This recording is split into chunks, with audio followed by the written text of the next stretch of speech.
আমাদের জীবনে এমন অনেক মানুষ আছে যাদের মেধার কোনো অভাব নেই, স্বপ্নেরও কোনো ঘাটতি নেই, কিন্তু তবুও তারা ধীরে ধীরে পিছিয়ে পড়ে। কারণ তারা ভাবে এখন না, পরে, আজ না, কাল, সময় তো এখনো অনেক আছে। আমরা প্রায় বিশ্বাস করি শুধু প্রতিভাই আমাদের সফল করে তুলবে, কিন্তু কেউ আমাদের শেখায় না প্রতিভা তখনই মূল্যবান যখন সময়ের সঙ্গে সেটাকে ব্যবহার করা যায়। আজকের এই গল্পটা একজন এমন মানুষের গল্প যার সামনে ছিল অসীম সম্ভাবনা, ছিল উজ্জ্বল ভবিষ্যৎ, ছিল সবার প্রশংসা, কিন্তু ছিল না সময়ের প্রতি দায়িত্ববোধ। এই গল্প আপনাকে দেখাবে কিভাবে ছোট ছোট অবহেলা ধীরে ধীরে বড় ক্ষতিতে রূপ নেয়, কিভাবে পরে করব মানসিকতা নীরবে স্বপ্নগুলোকে মেরে ফেলে। এই গল্পে আছে ভুল সিদ্ধান্ত, অপচয় হওয়া সময়, হারিয়ে যাওয়া সুযোগ, আর সেই উপলব্ধি যা মানুষ সাধারণত খুব দেরিতে পায়।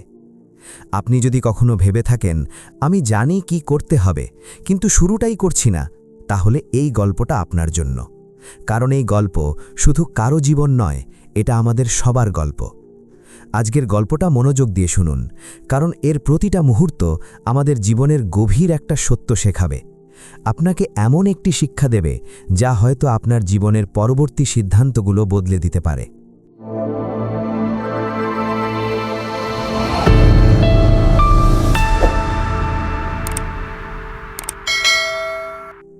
একটা বড় শহরে রায়ান নামে এক তরুণ তার পরিবারের সঙ্গে থাকত। রায়ান ছিল অসম্ভব মেধাবী, পড়াশোনায় সে সব সময় সেরা। শিক্ষকেরা বলতেন এই ছেলেটার ভবিষ্যৎ খুব উজ্জ্বল। কিন্তু রায়ানের একটা বড় দুর্বলতা ছিল, সে সময় নষ্ট করত। স্কুল থেকে ফিরে বই খোলার বদলে সে ঘন্টার পর ঘন্টা ইউটিউব দেখত, মোবাইল গেম খেলত, সোশ্যাল মিডিয়ায় ডুবে থাকত। সে নিজেকে বোঝাতো আমি মেধাবী, পরে পড়লেই হবে। তার বাবা মা তাকে বারবার বলতেন, রায়ান, সময়টাই জীবনের সবচেয়ে দামি সম্পদ, এখন যদি নষ্ট করো পরে এর মূল্য অনেক চড়া হবে। কিন্তু রায়ান হেসে উড়িয়ে দিত, সে বলতো আমার তো অনেক সময় আছে। ফাইনাল পরীক্ষার ফল বের হলো।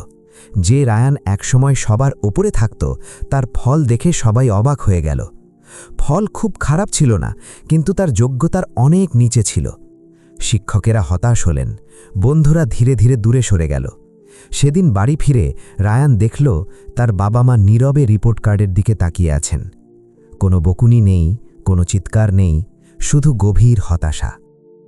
সেই রাতেই রায়ানের মনে একটা প্রশ্ন জন্ম নিল, আমি তো পারতাম, তাহলে এমন হলো কেন? রায়ান গেল তার দাদুর কাছে।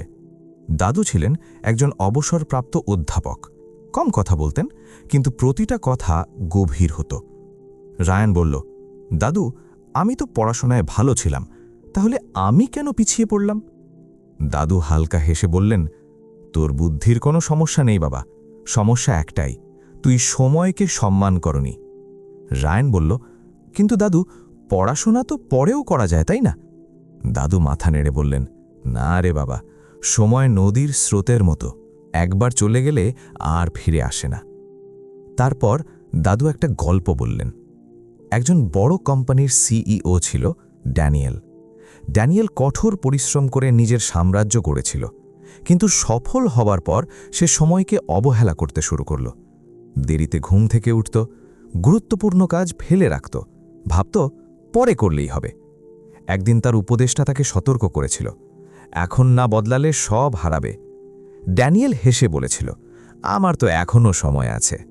কিন্তু কয়েক মাসের মধ্যেই কোম্পানি ক্ষতির মুখে পড়ল। প্রতিযোগীরা এগিয়ে গেল, সব হারিয়ে গেল। একদিন সে ফাঁকা অফিসে বসে বুঝল সে হারেনি অযোগ্যতার কারণে, সে হেরেছে কারণ সে সময় নষ্ট করেছিল। গল্পটা শুনে রায়ানের ভেতরটা কেঁপে উঠল। সে বলল, আমি এমন হতে চাই না। দাদু বললেন, তাহলে আজই বদলাও, আগামীকাল নয়, আজ। সেই দিন থেকেই রায়ান নিজেকে বদলাতে শুরু করল।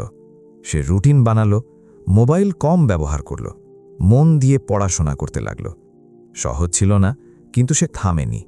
ধীরে ধীরে তার ফল ভালো হতে লাগল। কয়েক বছর পর রায়ান একজন সফল উদ্যোক্তা হল, কিন্তু সে সবসময় একটা কথা মনে রাখত, প্রতিভা দরজা খুলে দেয়, কিন্তু সময়ের মূল্য বোঝাই সাফল্য ধরে রাখে। মনে রাখবেন, সময় হলো জীবনের সবচেয়ে নীরব শিক্ষক। সে কাউকে সতর্ক করে না, কিন্তু শিক্ষা দিয়ে যায়। আজ যদি শুরু না করেন, আগামীকাল শুধু আফসোসই থাকবে, কারণ একবার হারানো সময় আর কখনো ফিরে আসে না।